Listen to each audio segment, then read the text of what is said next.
Hey, what's up, guys? Fallen right here. And yes, I know what you're thinking. Why is there a giant vagina behind me? Well, I don't know, honestly, but I'm gonna let you figure that one out. Today I have a guide for you, kind of a different guide.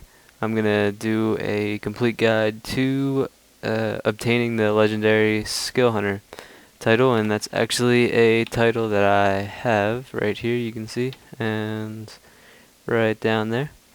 And I kind of got that out of the way uh, right away because recently I've been pursuing the God Walking Amongst Mere Mortals, and while I don't have it yet, I've been trying to get the hardest ones out of the way because that just makes everything easier. So, in my opinion, the Skill Hunter is one of the hardest titles, one of the longest ones to do. So, yeah, I'm gonna do my guide on how I obtain this title, and hopefully it'll help you out. So let's go ahead and get started. Okay, so I've put together a little slideshow for you guys, and it's how to obtain the legendary Skill Hunter. Um, Alright, so here's some of the general information that you need to know about the Skill Hunter. One, there's 290 elite skills in total to capture, 90 skills in prophecies, 120 skills in factions, and 140 in Nightfall, which totals 290 skills.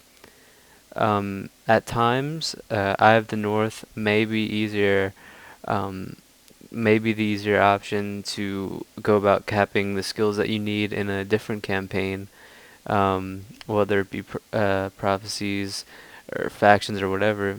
And sometimes the route to that elite skill is actually faster and easier than if you would do it in that campaign, so that's something to keep in mind. There's three different methods that you can use when it comes to actually achieving the title.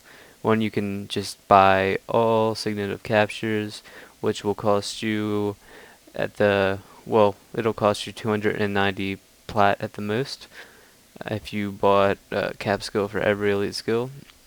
And it will also cost you 290 skill points. Next one is you could buy all elite tomes, which would be extremely expensive. I didn't do that. I don't recommend doing that. But if you have enough money and you don't feel like going out and doing all the work to get the skills, then hey, by all means, go ahead and do that. And then both options is the third option, which is what I did. You can cap the easiest ones and buy the ones you don't feel like capping, which would be like the really hard elite skills to cap.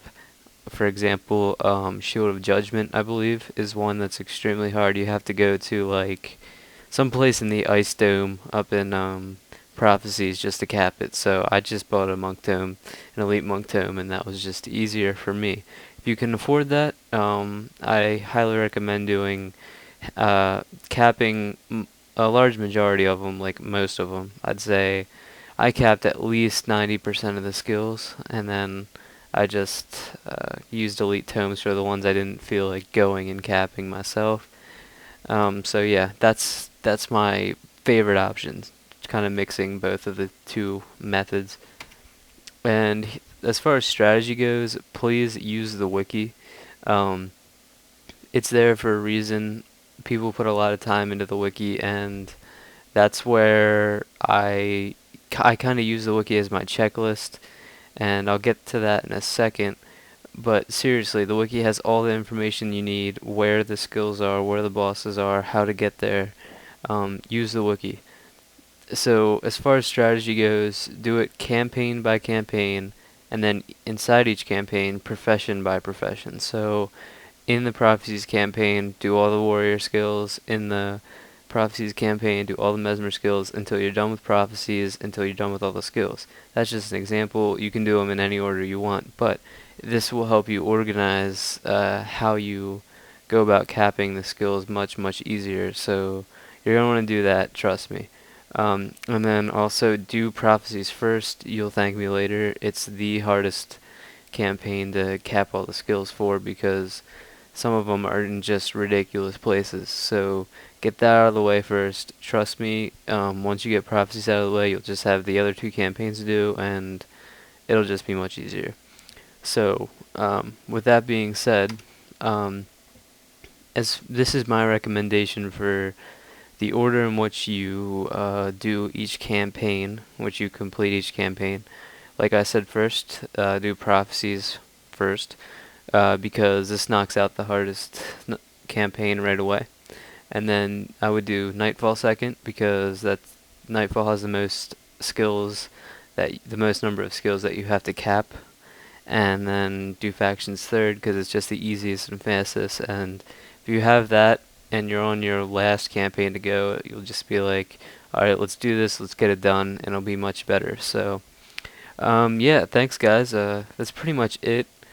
Um, I would, if you're pursuing the God Walking Amongst Mere Mortals, I would get this out of the way as fast as you can, because this is a very, very time-consuming and arduous title to obtain. So definitely do this one first, and I hope this guide helped you.